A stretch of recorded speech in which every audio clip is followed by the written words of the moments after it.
नमस्कार, today India न्यूजमध्ये आपलं स्वागत आहे। आज आपण आहोत निलंगा तालुक्यातील शेंद येथे गावामध्ये शेंद हलकी या गावामध्ये आपण पाहू शकता या ठिकाणी पाण्याचं स्तर जे आहे कित्येक मोठ्या वाढलेलं आहे। या ठिकाणी जे पाणी तुम्हाला दिसतंय ना, मांजरा नदीचं पाणी आहे। आपण बघू शकता नदी तिथे जे मंदिर आहे, लोकांचे म्हणणे असे आहे की नदी तिथं आहे, परंतु पाण्याचा स्तर इतका वाढलेला आहे, पावसाच्या पाण्याचा स्तर, त्यामुळे पाणी या गावापासून जो रस्ता दिसत आहे तुम्हाला पूर्णपणे बंद झालेला आहे। आणि तुम्ही या ठिकाणी बघू शकता जिकडे बघल तिकडे पाणी दिसत आहे। आपल्याला समुद्राचे पाणी जसं आपल्याला चौफेर दिसते तसेच या ठिकाणी आज आपल्याला पाणी पाहायला दिसते। आणि या पावसाच्या पाण्यामुळे शेतकऱ्याचे तर नुकसान झालेले आहे, परंतु आज या ठिकाणी आपल्या निलंगा शहरातील NDRFची टीम या ठिकाणी एक शेतकरी अडकलेला आहे शेतामध्ये जाऊन, तिकडं आपण बघू शकता ते झाडाच्या पलीकडे त्यांचं शेड आहे, तर त्या ठिकाणी अडकलेलं आहे। तर त्या ठिकाणी रेस्क्यू करण्यासाठी टीम इथं आलेली आहे आणि गावातील संतापलेले व्यक्ती आपण पाहू शकता या ठिकाणी जमलेले आहेत। त्यांचे जे नुकसान झालेले आहे त्यांची भरपाई करणार कोण?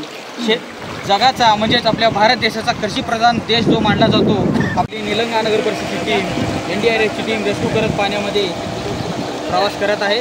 आपण पाहू शकता या ठिकाणी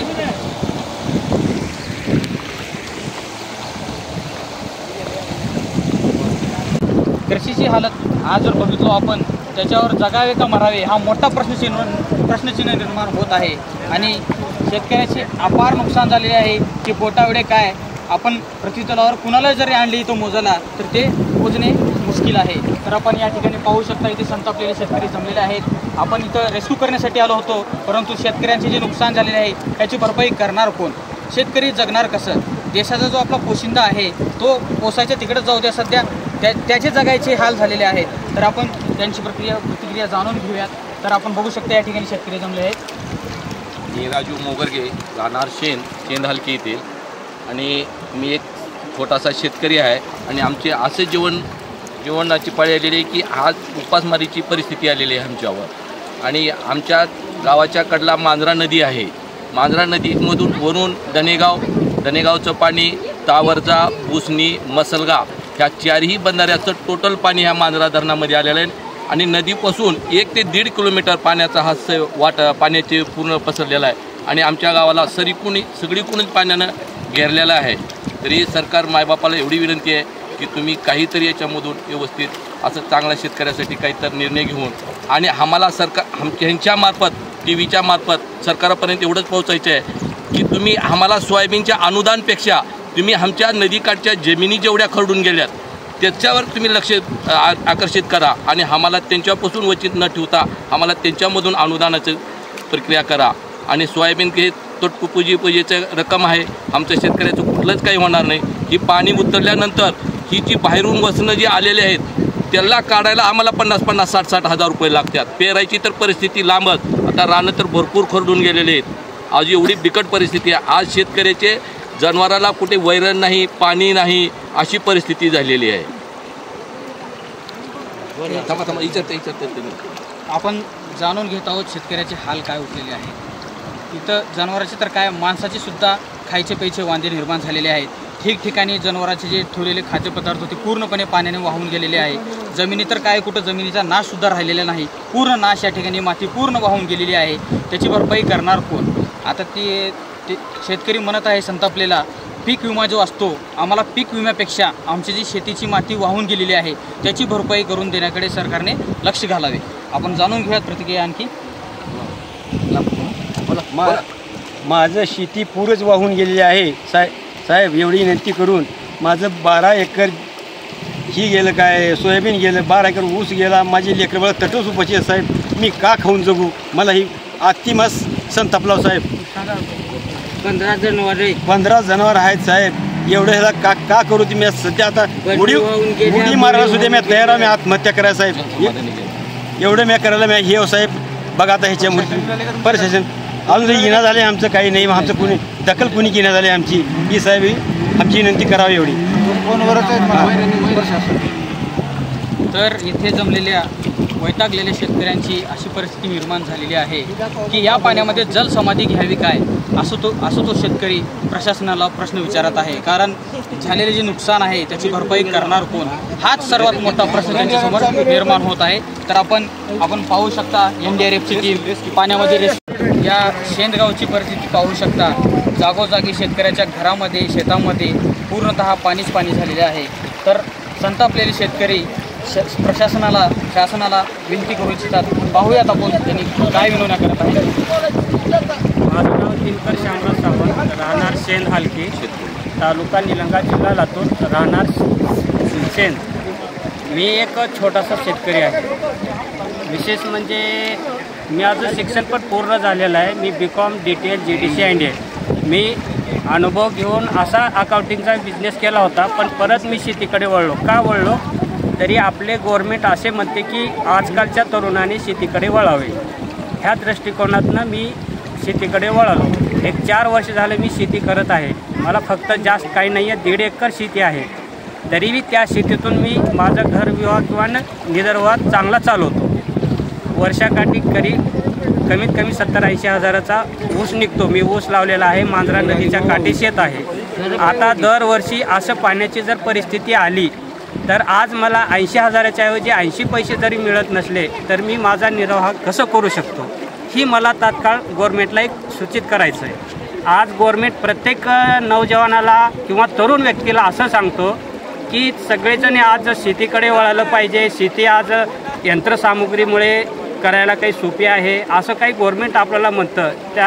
त्या दृष्टीतून आम्ही परत असं शेतीकडे आलो. ही जरी अशी पूरग्रस्ती आली किंवा नुकसान होऊ लागली तर आम्ही करायचं काय? उद्या आज आम्ही शेती सोडून परत आम्ही शहरी भागात जर गेलो तर आम्हाला कंपन्यामध्ये कुठं जॉबही भेटू शकत नाही.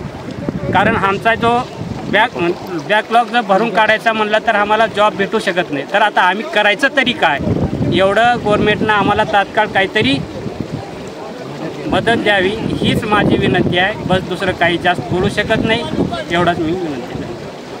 आपण शेत गेलोय पाण्यात मध्ये जनावर फिनवर तिकडं इथं फार आपण गावातून जायचं का सोय आहे? काहीच नाही. जनावराला चारा नाही ना काय नाही. फार पाण्यानं शेत बुजून गेले. टीम आले सरकारी. आमचे मालक अडकल्यात, मुलगा अडकलाय, नातू अडकलाय. ह्याची सोय काय तर करा. रस्त्याची, शेताची संधी. आमचे जनावर 17-18 जनावर आहे. माझा जीव कसा इसुला लागलंय. ह्याचं काय तर बघा शेताकडं. सरकारला माझी विनंती आहे बघा एवढी. माझं शेत अडकलं. शेतामध्ये पाणी आहे. 6 महिने झालं पाणी आहे माझ्या शेतात. शेजाऱ्यानं माती काढले. नदीच माझ्या शेतामध्ये आहे. पाणी सगळं वाहून गेले. शेतात 5 रुपयाचं काही येणार गेले. आमच्या शेतात 10 वर्ष झालं. सरकारनं लक्ष तर थोडं सुद्धा देणार गेले आमच्याकडे. सरकार का झोपी गेले. आमच्या गरीबाकडे बघावं थोडं सरकारनं. आम्हाला हायच 1/2 एकर शेत. खावं काय सांगा. लेकरं बाळ आम्ही सगळे रान पडलाव. काहीच नाही आम्हाला. मजुरी रोज 200 रुपयाची मजुरी सुद्धा नाही. 4 महिने झालं आम्हाला. आता पावसामुळे पाणी आहे शेतात. कोणच लावणार गेले. ह्या रस्त्याची वाटाची कशाची सुविधा नाही. चट पाण्यात शेत गेल्यात. नदी नाल्या सगळ्या एक झाल्यात. ह्याची काही तर सुविधा करावं हे आमची तुम्हाला नम्र विनंती आहे. बाबी खाल्लं साहेब. थोडी शेती केलेली आहे ही साहेब. हे बाई बघा हे काही. आणि माझे लेकर तट्टच उपाशी आहेत. तट्टच. आणि 15 जनावर माझी म्हणा का खाऊ मी दुस किती आपण वैरा नाही गेलं तर मला वैरा नाही झाले साहेब. माझं नाव आहे व्यंकट सोनेराव जरकर. माझ्याकडे राजी नाही साहेब.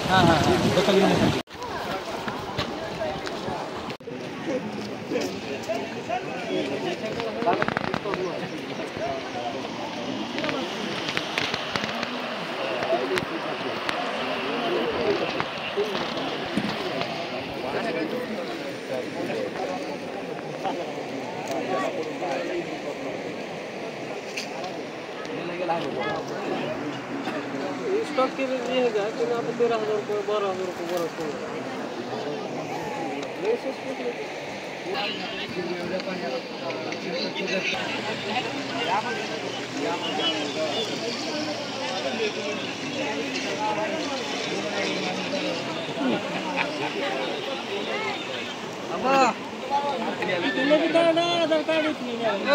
इकडे बघा फडणवीसला पाठवू. काय करणार? पाठवून तर काय करणार आहे फडणवीस?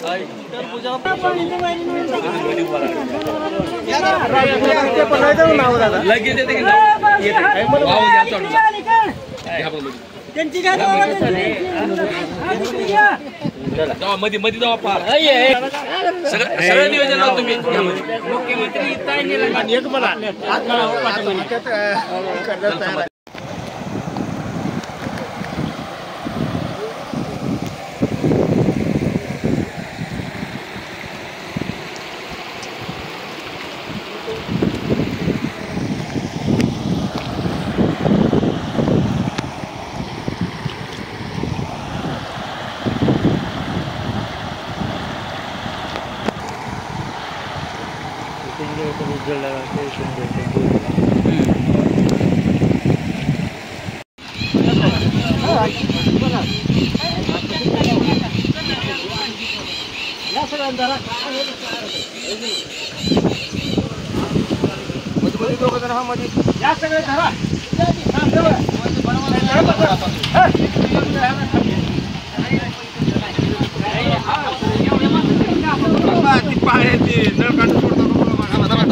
आपण पाहू शकता निलंगा फायर ब्रिगेडची टीम येथील शेण गावातील अडकलेल्या परिवाराला वाचवण्यासाठी आपल्या जीवाचा सुद्धा विचार केलेला नाही। या ठिकाणी आपण पाहू शकता पाण्यामध्ये या नदीमध्ये साचलेल्या बोट चालवून कशा आपल्या जीवावर ते लोकांचं रेस्क्यू करत आहेत आपण या ठिकाणी पाहू शकता। या ठिकाणी निलंगा NDRFची टीम तुम्हाला बघण्यात भेटत आहे। नदीचा किनारा या ठिकाणी ते गावचा किनारा शोधत आहे या ठिकाणी आणि कुठं ते बोट थांबवता येईल आणि कसं त्यांना पाण्याच्या बाहेर येता येईल ह्या बघत आहे। तर तुम्ही या ठिकाणी पाहू शकता जे शेतकरी 3 दिवस झालं त्या पाण्यामध्ये अडकलेले होते। नदीचा प्रवाह जो होता नदीचा स्तर अचानकपणे वाढला आणि या पाण्याच्या स्तरामध्ये हे शेतकरी 3 दिवस झाले या पाण्यामध्ये अडकलेले होते। कंटिन्यू पाऊस, कंटिन्यू वारा आणि हे जलधारा आणि नदीचा वाढलेला पाण्याचा स्तर या पाण्याच्या स्तरामध्ये हे 3 शेतकरी अडकलेले होते। तर बघू शकता आपले निलंगा फायर ब्रिगेडची टीम त्यांना सुखरूप या पाण्याच्या प्रवाहातून आणलेले आहे। तुम्ही बघू शकता जिकडे बघल तिकडे पाणी आहे आणि या पाण्यामध्ये त्यांनी आपल्या जीवाची रान पूर्णतः या शेतकऱ्याला वाचवले। आपण बघू शकता या शेतकऱ्याची अवस्था 3 दिवस झाला शेतकरी त्या पाण्यामध्ये अडकलेला होता नदीमध्ये। तर हा शेतकरी आहे सिंदलकर यांचे नाव आहे। तर आपल्याला काय वाटते 3 दिवस झाला आपण त्या पाण्यामध्ये अडकलेलो आहोत, तुम्हाला वाटलं होतं का आपण वाचू शकतो म्हणून? नाही सर, काय अपेक्षाच नव्हती का वाचायची? काय अपेक्षा मला तिथं काय असतं मला सांगा। जनावर आपल्या जीवाचा विचार न करता जो पशु आहे त्यांचे कमीत कमी एक 25-30 जनावर या पाण्यामध्ये अडकलेले आहेत। तर त्या तिकडे बघू शकता त्या झाडाच्या आवडे त्यांची शेड आहे आणि त्या जनावराचा त्यांनी विचार आपल्या जीवाचा न विचार करता त्या मुक्या जनावराचा विचार करत स्वतः तर गेलेच गेले, त्यांचा मुलगा आणि नातू असे 3 जण मिळून या पाण्यामध्ये त्यांनी आपल्या जीवाची जरा सुद्धा काळजी केली नाहीत आणि तिकडे जाऊन त्या जनावरांसाठी त्यांनी आपला जीव धोक्यात घातला। तर आपण इथे बघू शकता निलंगा फायर ब्रिगेडची टीम यांचे कितीही आभार मानले तरी कमी आहे। त्यांनी आपल्या जीवाचा थोडाही विचार केला नाही। असे कंटिन्यू जिथं जिथं त्यांना फोन येत आहे त्यांनी लगेच आपले जीवाचे रान करून धावपळ करत आहेत आणि ज्या लोकांचा ज्या गावातील जिथे पाण्याचा स्तर वाढलेला आहे किंवा ज्या गावातून त्यांना फोन येत आहे अशा ठिकाणी ते धावपळ करून आपल्या जीवाचा थोडाही विचार करत नाहीत आणि जे पाण्यामध्ये अडकलेले जीव आहेत ते पशु असो किंवा मनुष्य असो त्यांना वाचवण्यासाठी ते तत्पर आहेत। आपण बघू शकता या ठिकाणी त्यांची टीम। तर या ठिकाणी आपण निलंगा शहराची फायर ब्रिगेडची टीम म्हणजेच एक शेतकऱ्यासाठी म्हणा किंवा जे पाण्यामध्ये अडकलेले लोक आहेत ज्यांना कुठलाच मार्ग दिसत नाही या पाण्यातून कसे बाहेर यावे, परंतु निलंग्याच्या या टीमला जर आपण आठवण केले तर ही टीम आपल्या जीवाचा विचार न करता ज्या व्यक्तीने त्यांना फोन केलेला आहे किंवा जो व्यक्ती ह्या पाण्यामध्ये कुठेही अडकलेला जर असेल तो कशाही परिस्थिती असू द्या ही टीम तिथे धावून आपल्या जीवाचे पूर्ण तिथे कष्ट करून त्या जीवाला वाचवण्यासाठी तत्पर आहे। आपण या ठिकाणी बघितलो आत्ताच की सिंदलकर परिवार या ठिकाणी 3 दिवस झाला अडकलेला होता। असे बरेच रेस्क्यू ऑपरेशन त्यांनी केलेले आहे। तर आपण त्यांचं मनोगत घेऊयात। या आठवड्यामध्ये जवळपास आम्ही 4 ते 5 ठिकाणी रेस्क्यू केलेलं आहे। सध्या आम्हाला माहिती मिळाली की शेंद या परिसरामध्ये शेतामध्ये 3 शेतकरी शेतामध्ये जनावरांचा चारा पाणी करण्यासाठी गेले होते. त्या ठिकाणी अडकून पडले शेडमध्ये अशी आम्हाला माहिती मिळाली. आम्ही तात्काळ इथं शेंद या परिसरात घटनास्थळी आलो आणि रेस्क्यू बोटच्या सहाय्याने त्यांना रेस्क्यू करून परत या ठिकाणी आम्ही सुखरूपपणे इथं आणलेलं आहे. आपल्याला काय वाटते सर, अशी किती रेस्क्यू टीम आपल्या निलंग्यासाठी ऍक्टिव्ह आहेत का तुम्ही एकच आहात? आपल्या जिल्ह्यामध्ये टोटल 5 टीम आहेत. आपल्या निलंगा तालुक्यासाठी एक टीम आहे, उदगीरसाठी एक वेगळी टीम आहे, लातूर शहरमध्ये एक वेगळी आहे, लातूर ग्रामला वेगळी टीम आहे, उदगीर असे आणि अहमदपूरला एक टीम आहे. असे जिल्ह्यामध्ये 6 टीम कार्यरत आहेत आपल्या. आपण आपल्या निलंगा शहरासाठी असे किती लोकांची रेस्क्यू केलेले आहेत? आपण किती लोकांचा जीव आतापर्यंत वाचवला आहे रेस्क्यू करून? या चालूच्या आठवड्यामध्ये जवळपास एक 15 ते 20 लोकांना आम्ही रेस्क्यू केलेलं आहे आणि 25 ते 30 जनावरांना आम्ही रेस्क्यू केलेलं आहे. तर आपण या ठिकाणी पाहू शकता निलंग्याची जी टीम आहे त्यांचे योगदान फार मोठे आहे. त्यांचे कितीही आभार जरी मानले तर कमी आहेत. त्यांचे खूप खूप आभार आणि ह्या गावातील लोकांनी सुद्धा त्यांचे खूप खूप धन्यवाद मानलेले आहेत. त्यांनी आपले थोडाही विचार न करता या ठिकाणी आले आणि या गावातील जे एका परिवारातील